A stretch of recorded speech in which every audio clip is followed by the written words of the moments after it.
नमस्कार, आप देख रहे हैं देवभूमि दिन भर। मैं हूं आपके साथ उन्नति भटनागर। बुलेटिन की शुरुआत महत्वपूर्ण खबर के साथ, जहां दिल्ली में नीति आयोग की बैठक में सीएम पुष्कर सिंह धामी ने शिरकत की। मुख्यमंत्री ने बैठक में उत्तराखंड के विकास को लेकर बातें रखी। मुख्यमंत्री ने कहा कि औद्योगिक प्रोत्साहन नीति की अवधि बढ़ाई जाए। मुख्यमंत्री ने उत्तराखंड को विकास की योजनाओं में प्राथमिकता देने की मांग की है।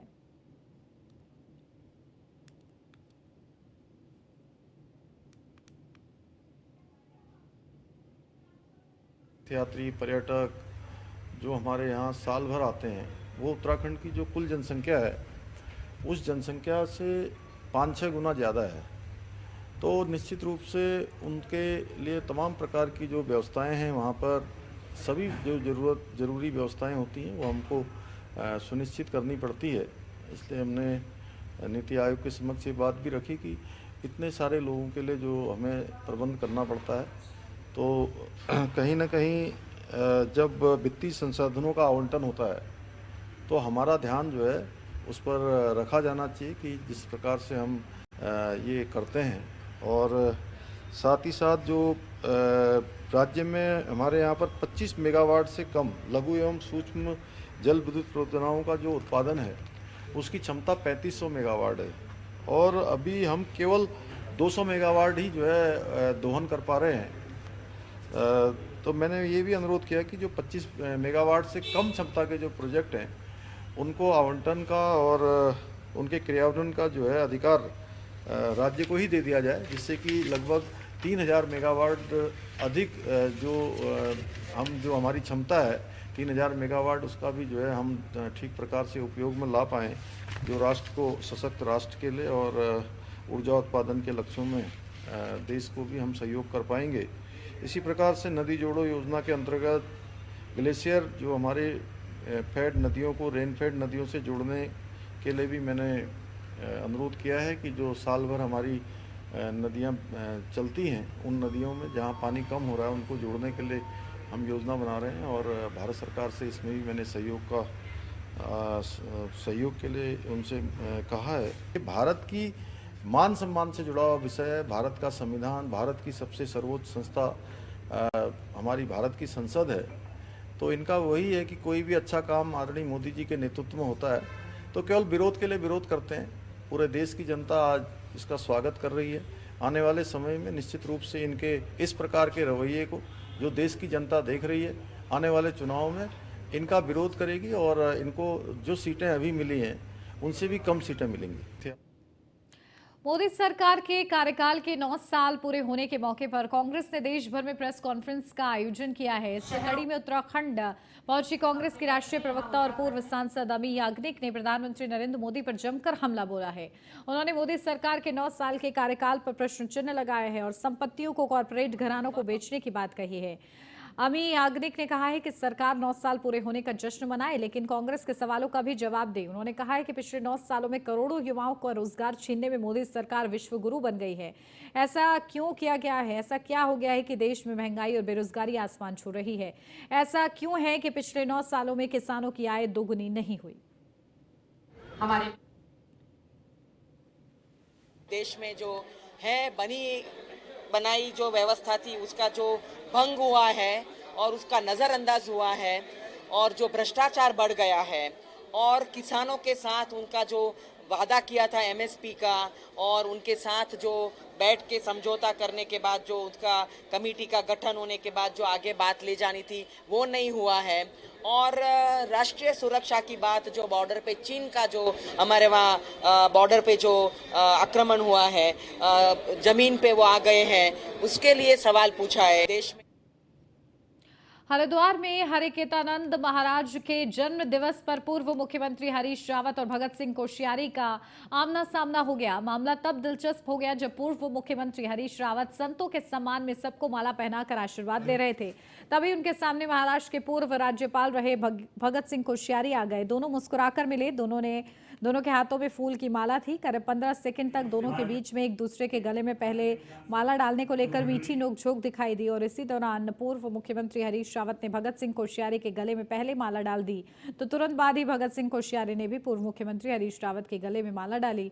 यह तस्वीर सोशल मीडिया पर जमकर सुर्खियां बटोर रही है।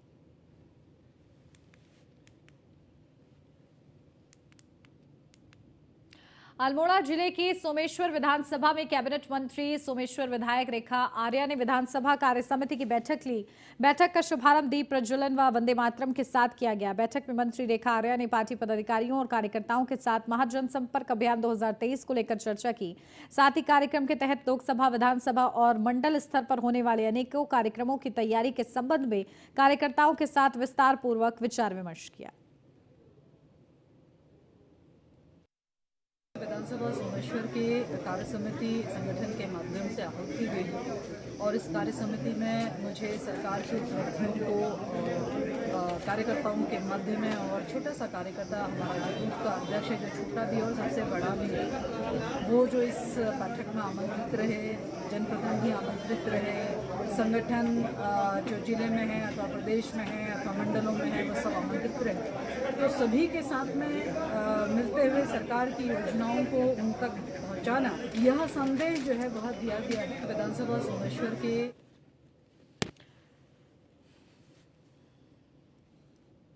दिनेशपुर के खुदीराम बोस इंडोर स्टेडियम में भारतीय जनता पार्टी गदरपुर विधानसभा कार्य समिति की बैठक हुई।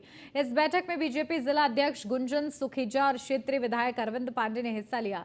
इस बैठक में विधायक अरविंद पांडे ने कहा है कि प्रधानमंत्री नरेंद्र मोदी के द्वारा किए गए कार्यों को जन जन तक पहुंचाना है। उन्होंने कहा है कि भारत देश को प्रधानमंत्री नरेंद्र मोदी ने विश्व पटल में एक नई पहचान दिलाई है। वहीं भारतीय जनता पार्टी के जिला अध्यक्ष गुंजन सुखीजा ने कहा है कि भारतीय जनता पार्टी में कोई गुटबाजी नहीं है। बीजेपी में जो जुड़ जाता है वह एक परिवार का सदस्य बन जाता है और अपने परिवार के प्रति कर्तव्य निभाता है।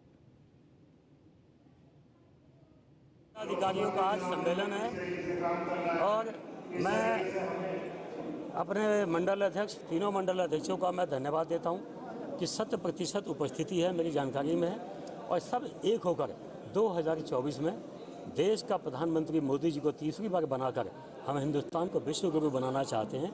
उसी क्रम में सभी विधानसभाओं का सम्मेलन होगा और उसी कड़ी में आज गदरपुर विधानसभा का सम्मेलन हुआ है। मैं सभी कार्यकर्ताओं को इसकी शुभकामना देता हूँ। हमारा अनुसूचित जाति विभाग का 22 तारीख से लेकर और 1 तारीख तक पूरा उत्तराखंड और कुमाऊं का दौरा है और मैं आज अल्मोड़ा में बैठक ली है, मौजूद है।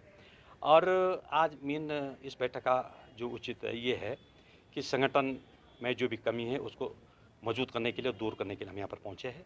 और आपको मालूम है कि सर्वप्रथम तो आपको विदित है कि हमारे बिल्कुल 2024 में लोकसभा चुनाव है। उत्तराखंड के पहाड़ी जिलों में सड़क दुर्घटनाएं रुकने का नाम नहीं ले रही हैं। ताजा मामला टिहरी जिले से सामने आया है। टिहरी जिले की गजा तहसील के अंतर्गत पड़ने वाले गजा खाड़ी मार्ग पर एक कार खाई में गिर गई। इस घटना में कार सवार पति पत्नी की मौत हो गई।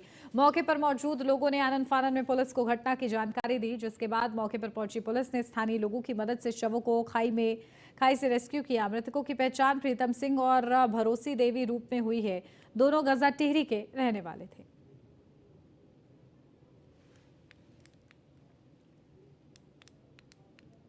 सचिवालय रक्षक भर्ती परीक्षा में UKSSC ने बड़ी नजीर पेश की है। उत्तराखंड अधीनस्थ सेवा चयन आयोग ने रिकॉर्ड 5 दिन में सचिवालय रक्षक भर्ती परीक्षा का रिजल्ट जारी कर दिया है।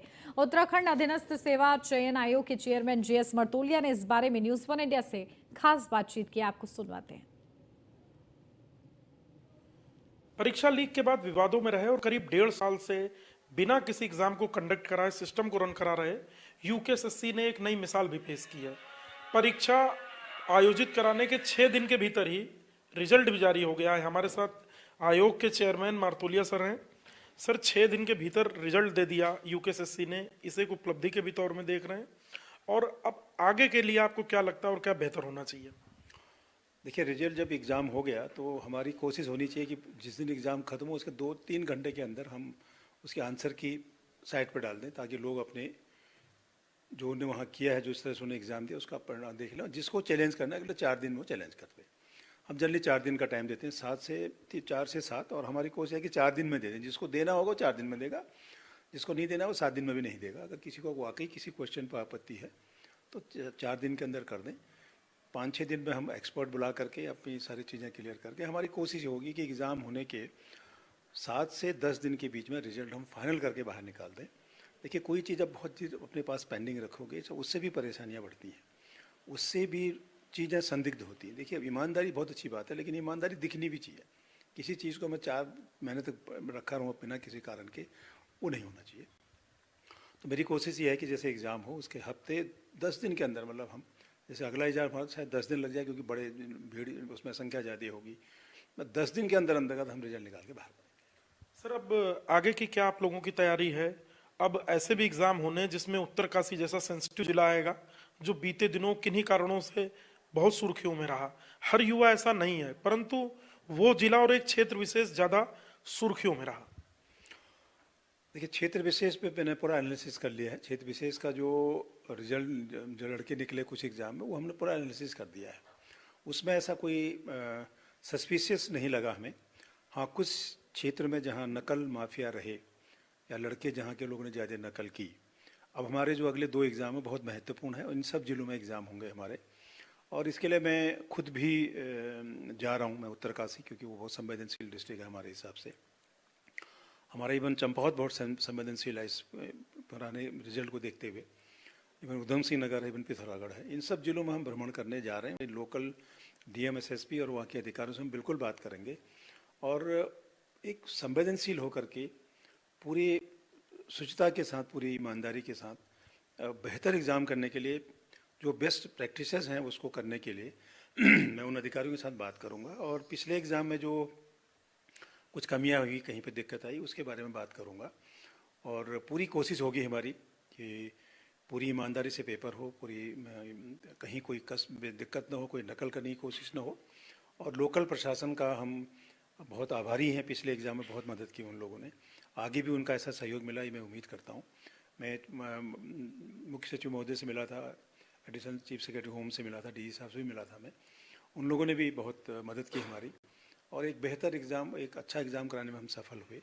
एक छोटा एग्ज़ाम था, आगे एग्ज़ाम हमारे बड़े हैं, उसी स्पीड के साथ आगे भी काम करेंगे। सर, आपके पास नए एग्जाम कराने का कोई मौका नहीं है, आप पुराने एग्जाम ही कंडक्ट करा रहे हैं, और जुलाई के बाद अगर देखें मोटे तौर पर तो कुछ नया करने को नहीं होगा। तो क्या सब कुछ लोक सेवा आयोग को चला जाएगा, या यूकेएसएससी जो अधीनस्थ सेवा चयन आयोग है, अधीनस्थ स्तर के एग्जाम कराने की तैयारी करेगा? देखिए, उसमें जब पिछले साल जब दिक्कत हुई थी और उस टाइम एक गवर्नमेंट ने एक एक्ट को अमेंड करके वापस पब्लिक सर्विस कमीशन को कहा कि उनको आप करिए, और वो सही डिसीजन भी था। अदरवाइज वो सारे एग्ज़ाम नहीं हो पाते। आज आपका एक एग्ज़ाम उन लोगों ने करके उनके रिजल्ट भी निकल गए, जो युवाओं के साथ उनके साथ एक न्याय होना था, बहुत अच्छा था। हमने अपना कैलेंडर जारी किया है री एग्ज़ाम का, और जो हमारे पार्ट पेंडिंग है वो, और जो हमारे पास लंबित हैं। हम पूरी कोशिश में है कि जुलाई तक, सेकेंड वीक तक, हम ऑलमोस्ट करीब करीब हमारे पास जितना काम है, जो पेंडिंग वर्क्स हैं, उसको हम ख़त्म करेंगे। और 9 जुलाई को हमारा जो स्नातक स्तरीय एग्ज़ाम है, 15 से 20 के 15 तारीख के आसपास उसका रिजल्ट निकालने की हम कोशिश करेंगे, रिजल्ट निकले। और हमने इस बीच में गवर्नमेंट से एक रिक्वेस्ट किया है कि एक्ट को दोबारा अमेंड करके जो हमारा मैंडेट है वो हमको वापस कर दिया जाए, ताकि हम जुलाई के बाद नए काम को नए सिरे से, नए ऊर्जा के साथ उसको करें। इन हमने पत्र भेजा है, मुझे उम्मीद है गवर्नमेंट इसको जल्दी निर्णय लेगी। सर, जिस प्रकार से नकल माफिया सक्रिय हुए, तकनीक बदल रही है, तकनीक बढ़ रही है, परंतु आपके अधीनस्थ सेवा चयन आयोग में उस स्तर के अधिकारी कर्मचारी नहीं है अभी तक, बहुत सीमित स्टाफ में आप लोग काम कर रहे हैं। तो क्या लगता नहीं है कि वक्त के साथ चलने के लिए और एक्सपर्ट स्टाफ की और तकनीकी दक्ष लोगों की जरूरत है? बिल्कुल सही कह रहे हैं आप। मैन पावर में देखिए, आईटी का ज़माना है, हर चीज़ टोटल कंप्यूटराइज है, ऑफिस भी ई ऑफिस हो गए हैं, और हमारे पास कोई परमानेंट स्टाफ सैंक्शन नहीं है। ऐसी जो सबसे ज़्यादा लीगल अगर कोई चीज़ें मैटर्स होती हैं हाई कोर्ट, सुप्रीम कोर्ट में, तो कमीशन के ही होते हैं वो। उसमें भी हमारे 500-600 केसेस, और रोज़ के रोज़ नए नए केसेस आते हैं। उसके बारे में हम लोगों ने 2019 में गवर्नमेंट से एक नया अपना स्ट्रक्चर भेजा था, और उसमें एक सैद्धांतिक स्वीकृति हो गई थी, लेकिन अभी उसमें कोई जियो नहीं हो पाया है। मैंने पुनः उसके बारे में गवर्नमेंट से बात की है, और एक पत्र भी भेजा है, मैंने उनको रिमाइंडर भेजा है कि हमारा जो सैद्धांतिक स्वीकृति के बाद जो पद स्वीकृत किए गए थे उसका जियो हो, और दक्ष कर्मचारी हमको मिलें, और हम अपना काम करें। अभी हम लोग केवल डेपुटेशन पे शिक्षा विभाग के जो लोग हैं, रिटायर्ड लोग हैं, उसके भरोसे हम अपना काम कर रहे हैं। और मुझे उम्मीद है कि गवर्नमेंट इस पर तुरंत निर्णय लेगी, और हम नई टीम के साथ एक बढ़िया करके इन युवाओं के साथ बहुत अच्छा इनके साथ हो, इनके मेहनत के हिसाब से इनको फल मिले, उस दिशा में, उस स्पीड से हम काम करेंगे। तो आप थे यूकेएसएससी के चेयरमैन जीएस मर्तोलिया। आपने दो महत्वपूर्ण बातें की हैं। पहला, अब जो एग्जाम का दायरा बढ़िया होने वाला है उसमें जिलों का जो दौरा है वो खुद आयोग की टीम करेगी। दूसरा, जुलाई के बाद नए एग्जाम कंडक्ट कराने को आयोग को मौका मिले, इसके लिए सरकार के स्तर पर बातचीत चल रही है और जल्द ही इस पर निर्णय होगा। यानी माना जाए कि शुरुआती दिनों में सरकार के सामने कुछ चुनौतियां थीं, परंतु वक्त के साथ उन सबको ठीक किया गया और मुख्यमंत्री पुष्कर सिंह धामी की जो कोशिश थी निर्बाध परीक्षा की, उस पर अब यूकेएसएससी खरा उतर रहा है। कैमरा सहयोगी अंजीत के साथ सुदीप जैन, न्यूज़ 1 इंडिया, देहरादून। मसूरी के विभाकर पाल द्वारा लगातार मिल रही असफलताओं के बाद भी हिम्मत नहीं हारी गई। 5वें अटेम्प्ट में यूपीएससी सिविल सर्विसेज का पेपर क्लियर किया गया। यूपीएससी सिविल सर्विसेज 2022 में 521वीं रैंक हासिल कर विभाकर पाल ने दिखाया कि मेहनत का फल भले ही देर से मिला लेकिन मिला है। इसको लेकर विभाकर पाल के परिवार में खुशी का माहौल है। मसूरी लाल बहादुर शास्त्री प्रशासनिक अकादमी के परिसर में रहने वाले विभाकर के पिता पवन पाल अकादमी में एडमिनिस्ट्रेटिव ऑफिसर के पद पर तैनात है। वे आईएएस अकादमी में 1989 में क्लर्क के पद पर नियुक्त हुए थे।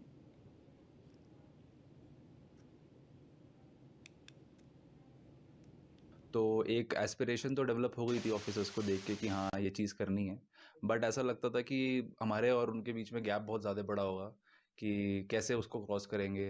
वो वाली बात होती है कि सपने देखने से डर लगता था, बट फिर सोचा कि हाँ करेंगे तैयारी। और शुरू में जैसे मुझे नहीं मिली सफलता तो मुझे फिर ये लगने लगा कहीं जगह कि क्या ये चीज़ पॉसिबल हो पाएगी विद टाइम, बट मैंने अपने आप को कलेक्ट किया। फिर पेरेंट्स का बहुत विश्वास था, सिस्टर का बहुत सपोर्ट था, तो उस सपोर्ट के चलते मैंने बोला अब जब एक सपना देख लिया था तो ये था कि हाँ पूरा तो करना ही है, चाहे टाइम कैसा भी लग रहा है। तो उस चीज़ को रखते हुए मैं अपनी मेहनत करता रहा एंड आज की डेट में लिस्ट में नाम आ चुका है। हाँ जैसे देखिए हर अटेम्प्ट ने कुछ सिखाया है। पहले अटेम्प्ट ने ये सिखाया कि आंखें बंद करके मेहनत मत करो, ये नहीं कि बस मेहनत करे जा रहे हो, उसको डायरेक्शन दो, स्ट्रीमलाइंड मेहनत होनी चाहिए आपकी, तो उससे आपको ज़रूर फल मिलेगा। तो एक एस्पिरेशन तो डेवलप। यार छोटे से ब्रेक के लिए जल्द हाजिर होते हैं। आप बने रहिए न्यूज़ 1 इंडिया के साथ।